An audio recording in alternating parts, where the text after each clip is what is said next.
It's the Hot Stove presented by the Couple Mets podcast. I'm Ian Bosniak, joined alongside by Matt DeSantis. And Matt, it is absolutely freezing out.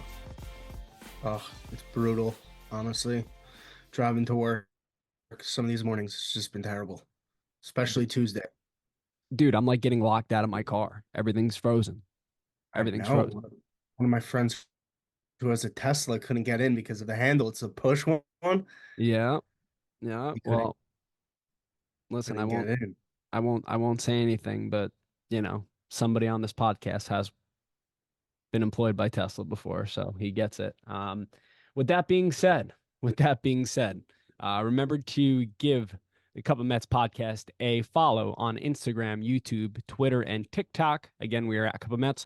Also, be sure to subscribe to the pod, whether it be on Spotify, Apple, or wherever you get your favorite podcasts.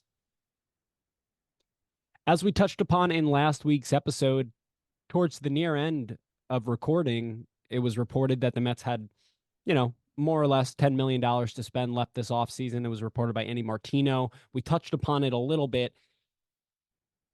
They're allocating it most likely to the bullpen, which does need help. Currently, they have the likes of Sean Reed Foley, Austin Adams, and Phil Bickford still projected to be in the pen alongside the locks of Jorge Lopez, Michael Tonkin, Drew Smith, Rayleigh, and Edwin Diaz. But Matt, right now, 10 mil to spend. We're seeing guys like Hector Neris ask for nearly $17 million a year. We see Jordan Hicks sign 11 million bucks a year the other day.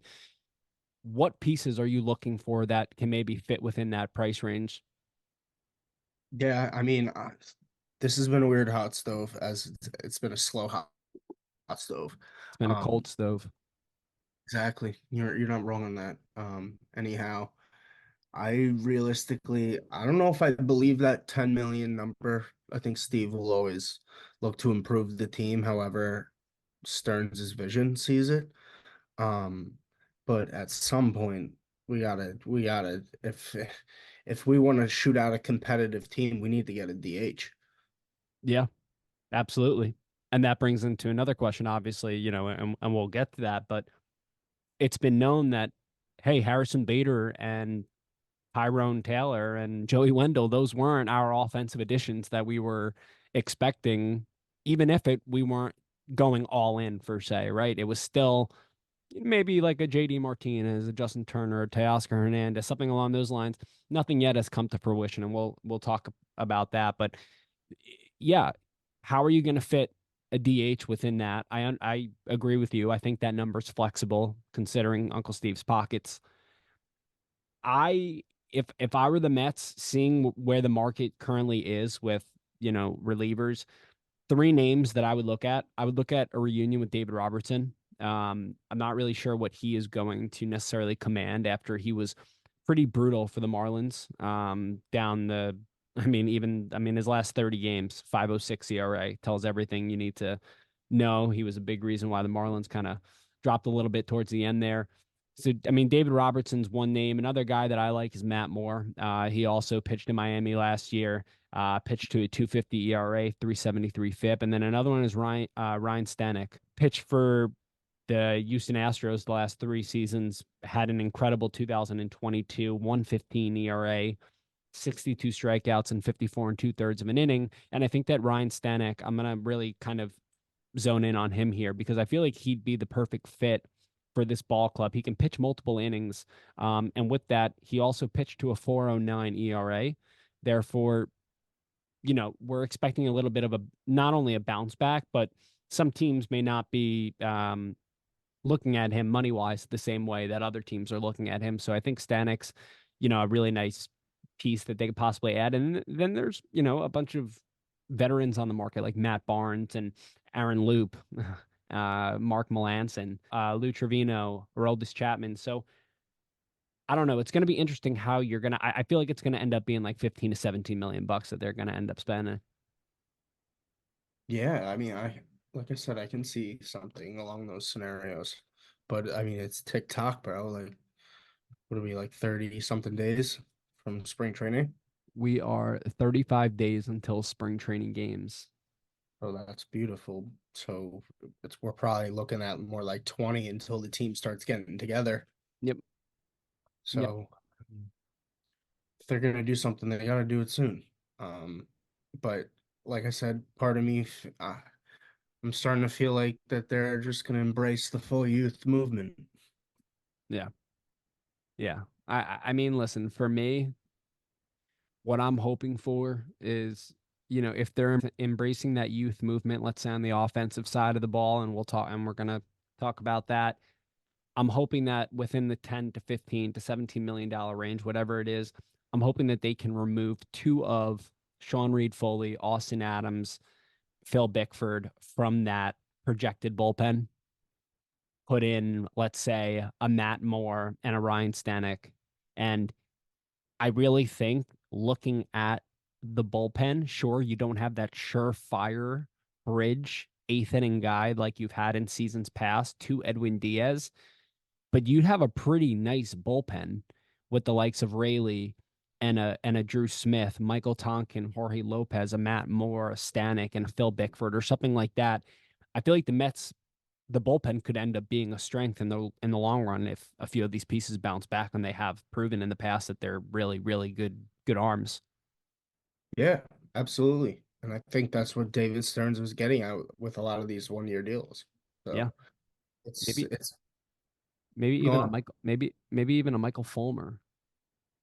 Yeah, I mean, yeah, any addition, I guess, is a good addition. Um, Yeah. but there still needs to be a few more things done, unless they realistically plan on DHing and flipping like Vientos and Baty at third base slash DH every other day. Yeah. Yeah. And to see how that would work out for them. I don't Yeah. know. Yeah. I mean, so let's move on here. I mean, listen, with the money that's left to spend, the Mets can go in a couple different directions when it comes to patching the bullpen. We mentioned a few names, off the jump that we like, and Ryan Stanek and David Robertson, Matt Moore. There's a couple others, and quite a few others, good middle relievers. But from there, yes, the big question now looms: what bat is going to be acquired? We brought it up when the Mets signed Harrison Bader a couple weeks ago. I posed the question to you and Rob, is this the Mets offensive edition? And we're all like, nah, that's not going to be the case. Is it? I hope not. I mean, the only reason why I got behind the Bader signing was because it was a 1 year deal. If it was anything more than that, I would have been pissed. Like that money could have been used towards a different towards the DH, and you shift the outfield like you know how to do. With McNeil, DJ Stewart if you need. Now Michael A. Taylor, Tyrone Taylor. Tyrone Taylor. Tyrone Taylor. Yeah, nah. Did Michael A sign? Oh, he did not. I don't think. I don't think either. But yeah, no, dude, I liked the Harrison Bader signing at first. I was just hesitant to say like, all right, yeah, the Mets are going to add another piece after that because while I'm not one of those individuals that will say, "Oh, Steve Cohen is pulling a Wilpons, this that." The Mets have a plan, and it's it's clear as day, and Steve Cohen's going to spend when it's appropriate.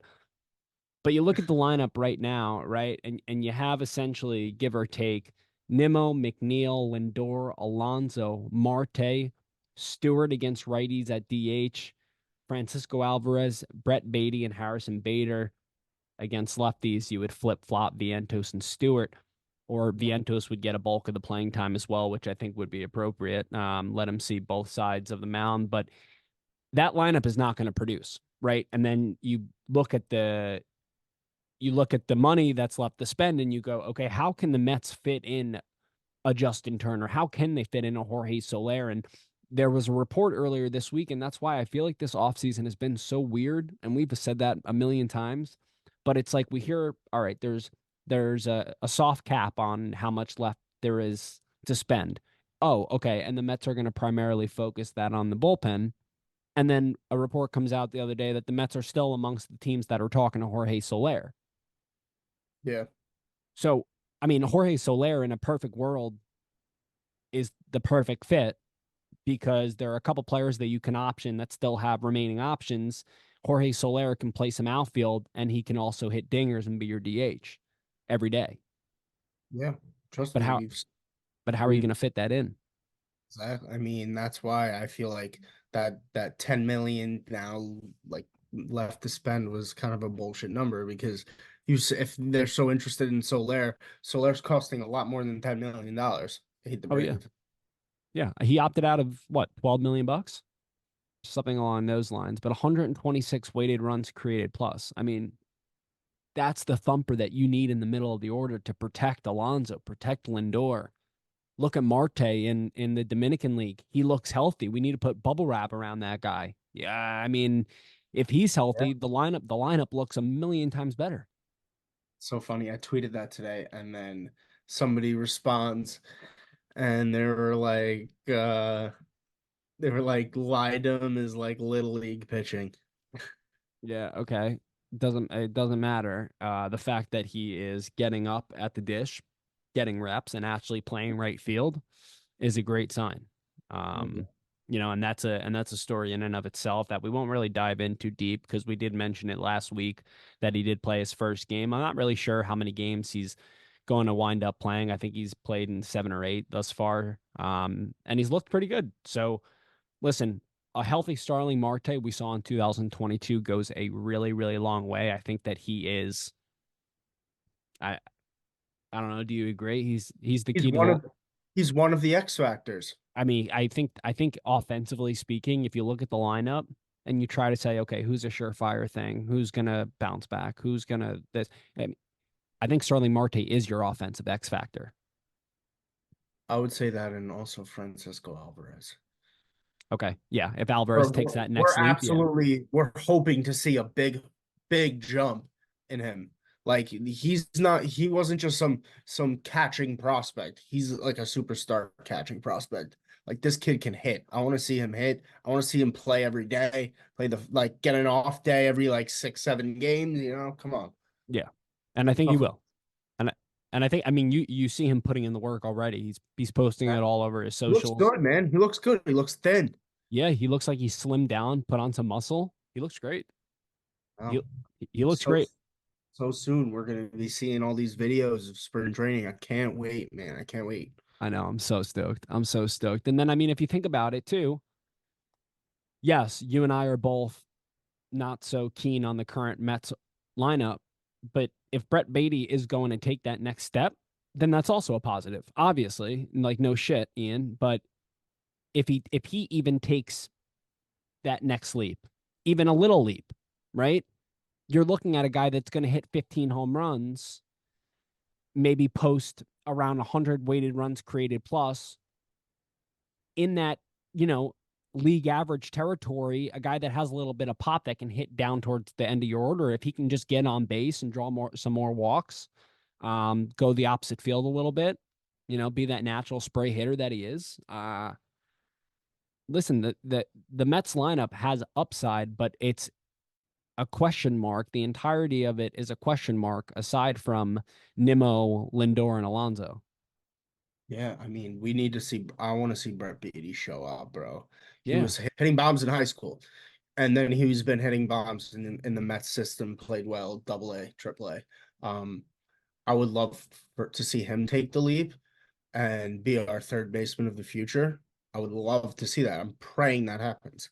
Um, but like we've been talking about, there is just a lot of things with this team that if we want to go to the playoffs, a lot of things have to go right for us. Um, Yeah. so Yeah. And that brings up a comment that David Stearns made the other day saying that he believes that the Mets are a postseason team, right? So within those, within that same interview, he also mentioned the fact that he believes in the youth movement and he, won't really know what he has in the likes of Brett Baty and Mark Vientos if they're not playing every day, right? And given the fact that we know that the Mets may only be spending X amount of more $1 million, you know, how do you personally feel about going into the season? Obviously, we both just said that we're not too keen on what the lineup currently looks like.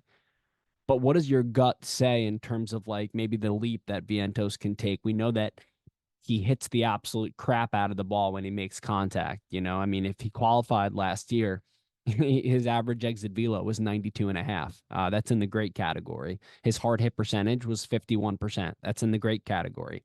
When he makes contact, he hits the ball. It just depends on A, how often is he playing? B, is he drawing walks? Because he, you know, posted a 253 on base percentage last year, wasn't really able to get on. How do you feel about the Mets potentially going internal after we've kind of been led all off season to believe that an outside acquisition? Not only am I kind of worried about those two's bats, I'm worried about their gloves in the field. We've Yeah. seen a lot of errors out of the both of them already in a short time frame. Um, so like I said, I really hope that they were working out all off season and getting their shit together, and they really do kill it at spring training because like the this front office has shown like you're kind of on a short leash. If you're not going to show us that you're going to produce, like they will replace them. Um, I like priority one should be a DH. Yeah, that's what you You think? got right. You got to get another bat in there. One that's not young, not like very young. They need like a veteran. They needed a veteran, established, non-superstar, somebody that can just literally just like protect Yeah, the heart of the Mets lineup. That's and all they need. you want to know why I think that they're very hesitant? Because I truly believe they think Gilbert will be up very soon. Well, I 100% agree. But then, it sucks because you're looking at the Mets lineup and we were talking about Givens and question marks and this and that. And when I say Givens, I'm not talking about Mikael Givens, okay? But Nimmo, I think we know at this point what we're going to get. Lindor, Alonso, we know what we're going to get. McNeil, you need a bounce back. He's another one Marte, part. yeah, McNeil, you need a bounce back. He only started hitting towards the end of last season, so Yeah. despite him being a former batting champ, you still have to question him. Starling Marte, again, he's playing right now in the Winter League. Everything looks good, but Lord knows you don't know with him because he gets injured all the time. DJ Stewart really got his first real cup of coffee last year. Alvarez and Baty are in their sophomore seasons, and then you have two defensive first outfielders in Tyrone Taylor and Harrison Bader. So Mhm. that lineup is rather weak. Oh yeah, I could have told you last week, and I could have told you 10 weeks ago it was weak.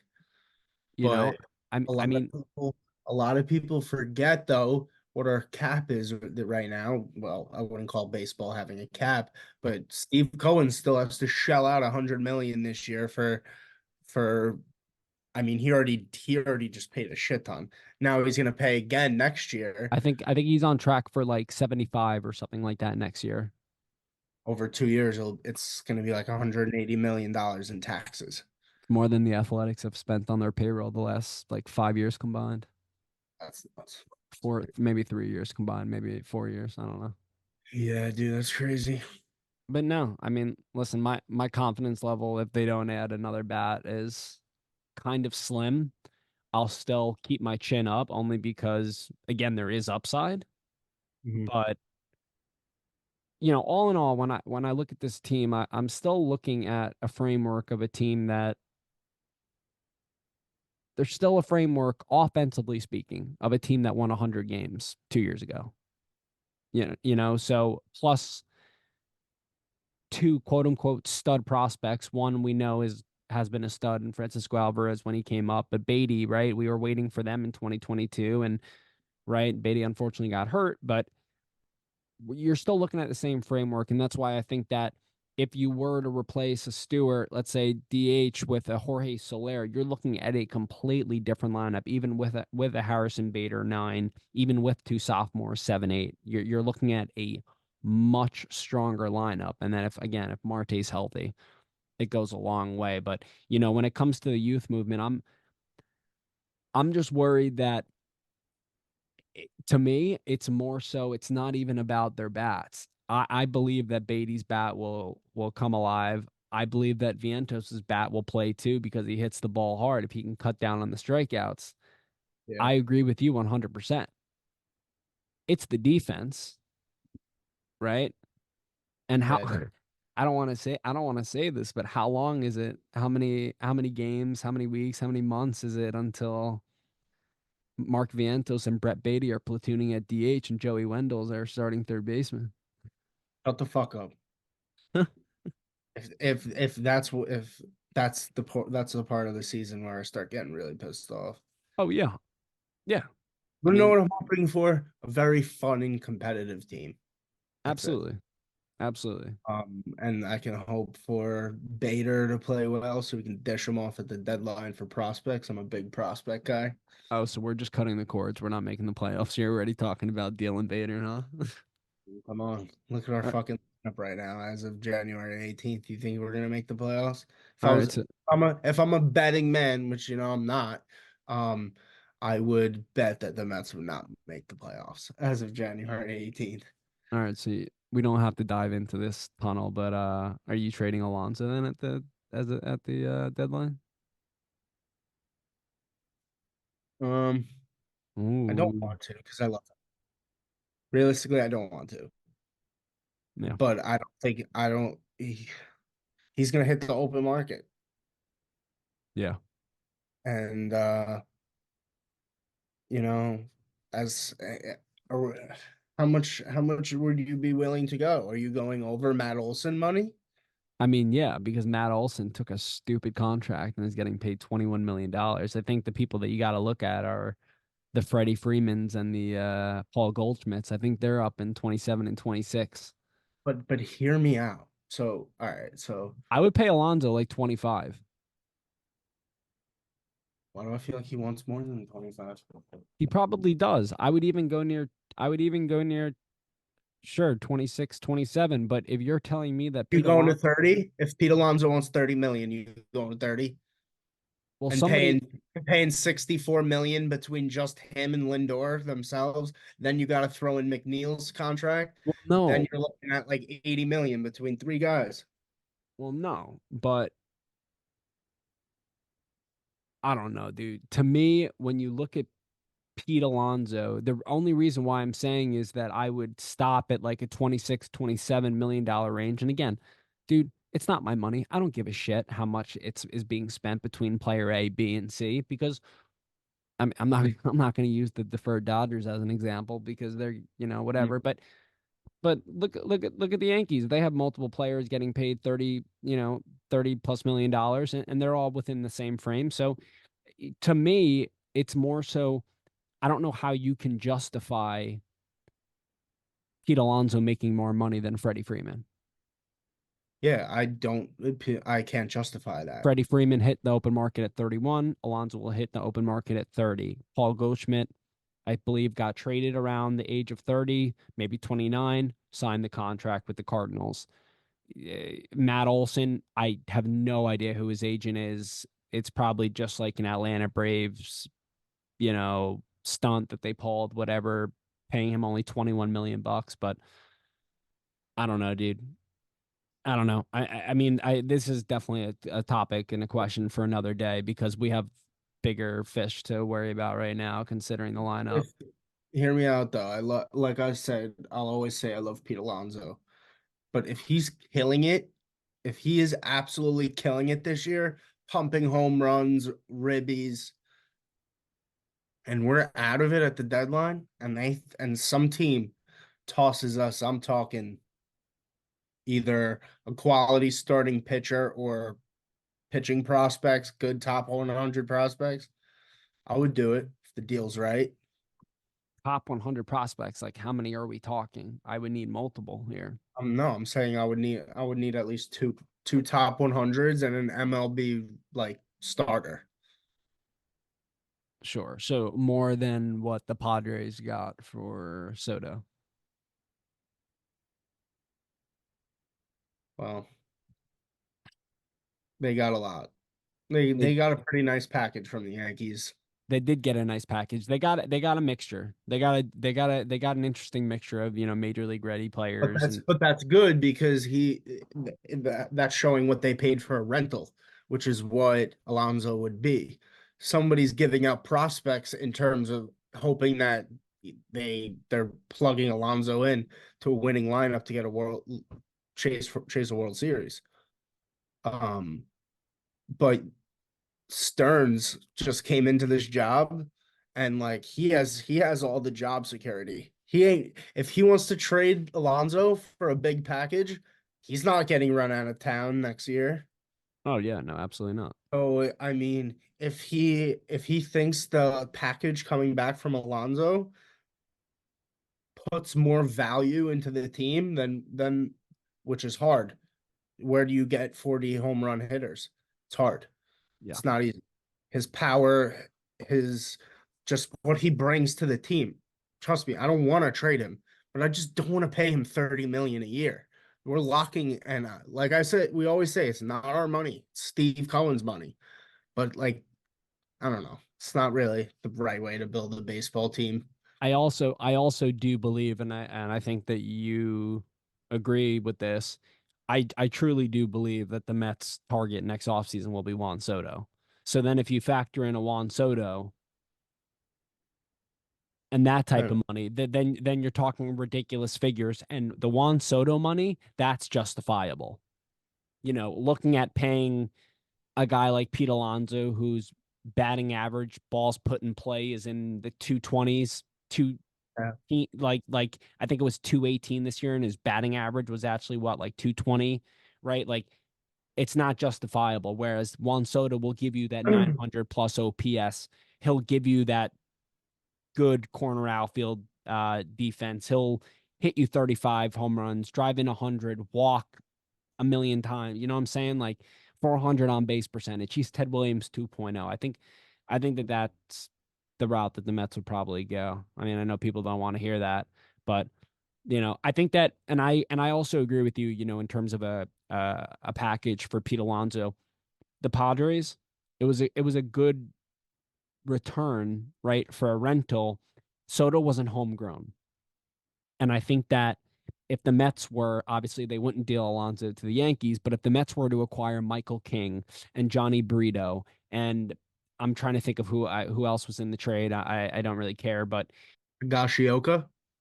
Kyle Higashioka. Oh boy. Okay.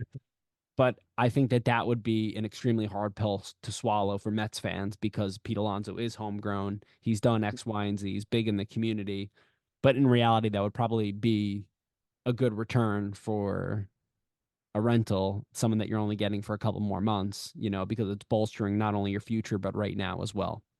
The Padres, and in all, yeah, it was a pretty good deal from the Yankees. They received more than half of a rotation in the long run. But what they gave to Washington was much better prospects than what they got. San Diego trading. When they originally acquired Soto from Washington, Yeah. the prospects they sent to Washington Yeah. are better than the prospects that they got back from the Yankees. Oh, absolutely, dude. CJ Abrams is a stud. DJ Abrams, and that's just the start, dude. Robert Hassell is good. Mackenzie James Wood Gore. is good. Mackenzie Gore. Mackenzie Gold, dude. They fleeced Yeah. No, you're right. You're right about that. It's gonna be interesting, dude. I mean, listen, you said it. Jarlin Santana, who's Yeah. a pretty good pitching prospect. Yeah, dude. I mean, you said it. It's gonna be fun. Whether the Mets are good or not, like it's gonna be fun because we know that they're gonna be big players in free agency next year. We know that they have a couple players that they could deal at the deadline if they're not in it. There's some development, player development that's hopefully going to be made this year.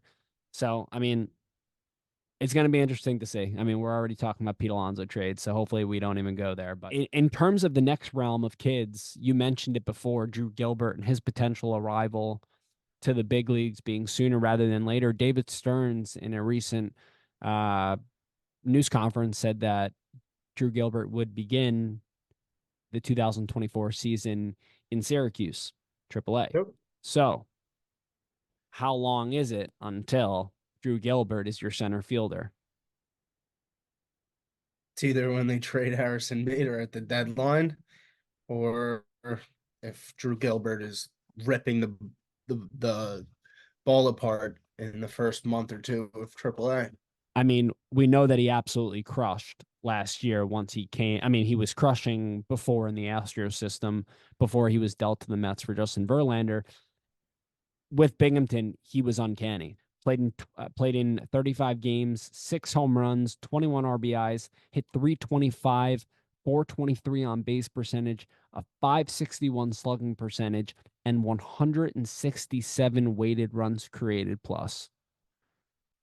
That Incredible. that is absolutely beyond impressive. But what my favorite aspect of his game is his energy, dude. He's like he's the one that's more good. He's gonna be like a spark plug for the Mets. I Oh yeah, I don't know. I want to see him. dude, his walk-off home run, what for 10 when he was playing for Tennessee, right? Yep. That Incredible. walk-off home run, that bat flip. Hear me out, dude. Another reason why we can like the Bader signing is Mr. Gilbert will be learning from Bader. That's a good thing. Absolutely. Especially somebody that has played decently in New York and also is from New York. So he kind of gets what the expectations are in the fans. And he's Don Pinstripes, and that's has a little bit more pressure than wearing the orange and blue. So um, Couldn't hurt. but I mean, even before, I mean, looking at his high A numbers before he was promoted last year, to Double A for the Astros. 21 games, 6 home runs, 18 RBIs, 360 batting average, 421, 686, 194 weighted runs created plus. Wow. I know, Jeez man. Louise. Trust Well, me. And all those fans that hated the trade deadline last year, and, idiots. and plus, there are some people out there who believe that Drew Gilbert isn't even the best prospect that the Mets got out of that deal. There are some evaluators who actually believe that. So, um, listen, the Mets are the Mets are in a good position despite. Exactly. Exactly. Don't sleep on Clifford either. That kid can kill a baseball. Oh, dude, the home runs that he was hitting in Brooklyn last year upon arrival. Yep. Shit, man. He was knocking them into whatever's in right field. What, the Ferris wheel, the roller coaster, whatever it is. And don't look now, they have him playing first base as a Met. Well, yeah. I mean, but he profiles as either a corner outfielder or a first baseman or a DH. I mean, he's kind of limited to those positions. He reminds me of a more athletic, more contact oriented Ryan Church, Adam Dunn hybrid. That'd be nice. Ryan You know, Church, really, Adam Dunn hybrid. I tweeted it today. I'm really worried about Kevin Parada. Yeah. Yeah, dude. So, talk to me about that. I don't know. It's not good that our 11th overall pick in 2022 didn't make the top 10 catchers list of MLB.com. I So mean, from again, it's all, I mean, he didn't make Baseball Perspectives or Baseball America's Top 100 either. So, I mean, Oh no, yeah. I'm not even talking about top 100 though. I'm talking about top 10 catchers, which you'd think you'd be able to make. You're a first round pick in 2022. So, you yeah, know, and correct me if I'm wrong, but he was the ninth catcher, overall catching prospect last year entering the season per oh, MLB pipeline. pretty And well. now, yeah, and now here in 2024, as you mentioned before, he's not, and he's not even on the list. And a report came out recently, Matt, you and I were talking off air, that Kevin Parada may long term, the Mets may not even be looking at him as a catcher. And Mhm.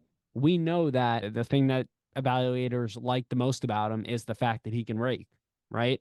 Um, you just better hope that he can rake because if we're not, obviously, we don't need an immediate catcher, but the bat was advertised as being nearly major league ready, right? He was mashing at Georgia Tech, and they were saying that he could be ready within a year and a half.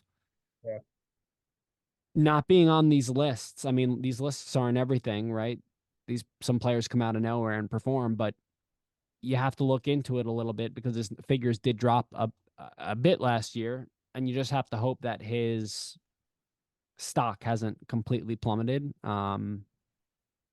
I don't know. I get like a weird. Granted, he was the 11th overall pick, so it's a little different, but I get like the same type of gist as like when the Mets drafted Kevin Plawecki, and the Mets were really high on Kevin Plawecki. Granted, he was chosen in the competitive balance round. I believe the Mets got him, um, and he was more of a defensive oriented catcher coming out of Yeah. college with a bat that had upside, right? And then Plawecki was in some of the lists in the minor leagues. He plummeted, and now you have Parada here again, offensive oriented, but now he's plummeted. So I agree with that. And I wonder if teams, when the Mets are engaging in conversations, they have their, we're not trading this guy, and this guy list. We know who they are: Williams, Acuna, Gilbert, Clifford. Um, but I wonder if teams are really down on Kevin Parada, and that's why the Mets maybe haven't been able to facilitate a big trade. Yeah, I mean, I could see that because at this point in time, on January 18th, Kevin Parada is no longer our top catching prospect in the system. And who is? 17-year-old Giovanni Rodriguez. Yes, sir. Yeah, and we'll get into the international signing period that's occurred, and the Mets picked up three of the top 50. So It was supposed to be four. Let's it was hope supposed to be four. hopefully they can still get a deal with Ramel Ortiz. Yeah, Mr. Ortiz. Yeah, he was the lone one. But just to cap off there on the prospects, the two lists that did come out. I don't know if you have any shockers here or any arguments, but you know, uh, Baseball America is a little bit more strict and about who they choose for these lists. Baseball Prospectus has Jet Williams as their 23rd overall prospect entering the 2024 season. Drew Gilbert at 29. They have Ryan Clifford at 76. They have Luis Angel Acuna at 77. And they have right-handed pitching prospect Christian Scott at 88. And then via Baseball America has Jet Williams as their 30th overall prospect, followed by Ronnie Mauricio, still being considered a prospect at 87, and Drew Gilbert at 91. I think that's fucking awful. 91. Yeah, Baseball America's list is mighty interesting. I'm not here advocating and saying that, my prospect is better than your prospect, but even to have that list, even if Gilbert was 91, that list would look better even without Ronnie Mauricio on it and just somebody else just replacing it. Like he's not even playing. He got, 50, 60 ABs in the major leagues Yeah. last year. I know that doesn't qualify him to not be considered a rookie anymore, but I don't know, dude. The Baseball America list that kind of caught me by surprise without Noah Cunha. Yeah, no. I don't know. I hope Acuna pans out. Um, I just he I don't think I really hope that fans aren't expecting him to be like Ronald 2.0. Yeah, I agree. Like, I cause I right now they're not his best things is his eye and his speed. Um, I'd like to see him get some more power. Yeah, that's what he's lacking. Yeah. Doesn't have a lot of pop. I'm hoping for a lot more development from Acuna this upcoming season. I also like seeing Christian Scott make the prospectus list at 88. That's good to. It's been a while since the Mets had a arm make one of these prospect lists. Yeah, no, I like Christian Scott a lot. I hope we see him this year. I think he I deserves. Yeah, I would have put my money on like Blade Tidwell being on that list as a pitcher over Christian Scott. Yeah, I mean Christian Scott had a great year last year, just like another pitcher, Tyler Stewart. He pitched well. Yeah. He's another big prospect for us. Yeah, a little bit more major league ready than a Blade Tidwell as well. So that's probably why perspectives went that way. Um, and then, just lastly, before we wrap up here, episode 12 of the Hot Stove, the international signing period has come and it's still going on, but a lot of the major names have been signed. The Mets, as Matt mentioned before, signed Giovanni Rodriguez, catcher, to a $2.85 million contract, which is the highest bonus the Mets have ever given out in the international free agency signing history. That is just a little over what they paid for Francisco Alvarez. But their first several, you have Giovanni Rodriguez from Venezuela, the catcher. You have Edward Lantigua from the Dominican Republic. He's an outfielder. Leandy Malia, Dominican Republic, an infielder. Yesny Rivas, infielder, Dominican Republic. Bohan Adderley from the Bahamas. He signed. He is an infielder and an outfielder.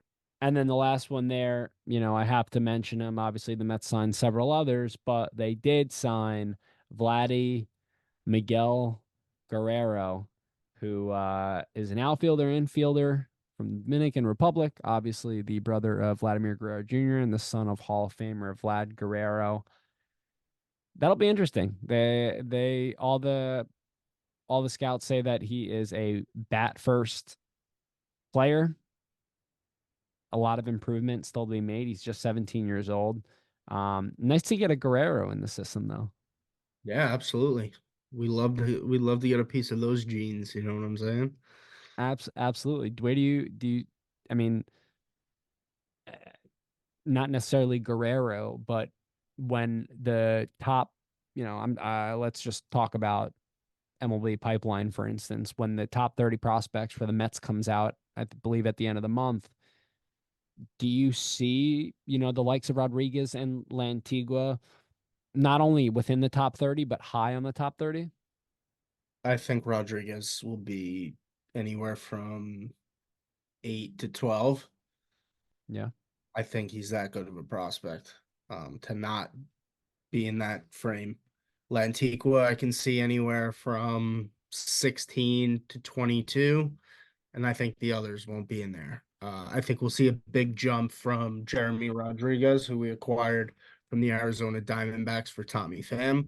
I think he might surprise some on some lists. I think he'll be maybe around like a 14 to 10 area. Um, but our system's getting better, and I love to see it. I really do. I don't want to see us get rid of these young prospects at this point. Keep them, build for the future. Yeah. Listen, it's getting better. It's finally, we're finally starting to see it, and we've been patient. We were patient, through 2023, and we're seeing it now. Briefly, just before we hop off, we are gonna not only come on here for an episode of the pod and go over our top 30 Met prospect list, but we will also release it on all the social platforms. It will be one list consensus. Doesn't have to be unanimous, just has to be two out of three between myself, Matt, and Rob. So, Matt, I just want to ask you this. Who's the Mets' top prospect right now? Jet Williams. Okay, we're in agreement there. So Jet two out. Williams, then Drew Gilbert, then Acuna. Okay. All right, we'll have to talk about um we'll have to discuss it more in depth. Of course, we're just like you said, we're gonna spin up our own top 30. Spin up our own top 30. That's not gonna be like everybody else's top 30. That's for No. sure. No, absolutely not. Absolutely not. There's so many good names in this list, so many good players that a lot of the average fans don't really know could make an impact actually sooner rather than later. Um Absolutely. and again, it's getting better, and with David Stearns at the helm, we can only can hope that, it'll continue in this direction. Matt, Anything else before we tune out here, episode 12? Nothing really, man. Just excited to keep trucking towards spring training. See Gary, Keith, and Ron back on my TV screen. Uh, Yeah. spin up some start spinning up our top 30 prospects and let's fucking go Mets. Yeah, dude. I don't know if it's the weather. I don't know if it's the lack of move. I mean, obviously it's the lack of movement and Depressing. It's free depressing agency. right? But dude, 35 days near it's so close, but it's so far away at the same time because each day you're just trying to find stuff to tweet about. You're just trying to find stuff to post on Instagram about. You're just trying to do what you can to make it by because not only has not a lot occurred this offseason, but the front office has been tight-lipped. So, it's been tough, but for those who have continued to listen uh, throughout these 12 episodes, we appreciate all the support and the ongoing support. We'll continue this through the end of February for the Hot Stove edition. Um, Again, before we hop off, remember Hot stove's to almost over Hot before Stove. I don't know if it ever got going, dude. especially for us. I the hot stove's gonna be over soon. Yeah, dude, we had an episode, Mets signed Luis Severino. We thought that that was going to be the first domino, and then just nothing has happened. Whatever. I'm happy we signed him for that price, enough Frankie Montas money. Yeah, listen, I think considering, I mean, listen, the fact that the Mets didn't get Yamamoto sucked, but I think that the only thing that I can say is that for $27 million AAV, the Mets did a good job patching the rotation with combined with the likes of Manaya and Severino and Hauser. and Severino, and then I think Hauser's getting like 5 million bucks. But um, listen, it is what it is. And we'll we'll see, dude. Hopefully, it gets a little bit warmer as we conclude the hot stove season. A reminder. Remember to give us a follow on Instagram, YouTube, Twitter, and TikTok. We're at Cup of Mets. Also, be sure to rate and subscribe to the podcast, whether it be on Spotify, Apple, or wherever you get your favorite podcasts. And for Matt DeSantis, I'm Ian Bosniak. Rob Venegas will be back next week. We'll touch base then. And for that, good night, everybody. Let's go, Mets. Let's go Mets.